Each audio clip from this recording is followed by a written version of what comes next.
Restauração e independência tinan Ruanuluona, mas povo suku Banafi, sub-região Nitibe, região administrativo especial Oikusi, continua a halerik bestrada liliu e tempo udang. Promessa e a palco política cara campanha atau de povo Nemoris, lihusi hari estrada diak, totinan Ruanuluona la sai realidade. Povo e suku Banafi, sub-região Nitibe, região administrativo especial Oikusi ambeno, continua a halerik bestrada.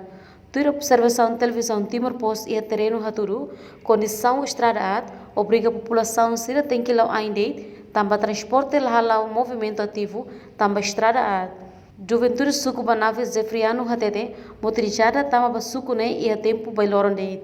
Tempo hanesane quando motor careta lava amne vai amne suku.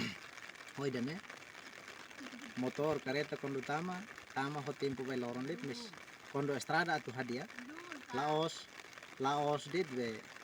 Laos hansa parte governo nok mai ajuda mai vel lai ne inisiativo rasi kusipo komdadi has amne suku mak bele hadia ya surin siluk mos amnya pela ba parte relevante pelo menos taunitik lokenitik iminamatan atunane hadia amne estrada. Entretanto, Chef Suku José Tefa informa, antes nem governo e o Ministério Obras Públicas halo ona survei ba estrada nem condição, o suku Banafi ba suku Malelat. Ha foi survei lança uma construção estrada e tinan rihun rua sanulu resinhat, mas be atualmente abandonado. Além de presidente da região administrativo especial Oikusi ambeno, Arsena Pachambano hadehan, governo ia ona plano atau ada estrada ba cara posto.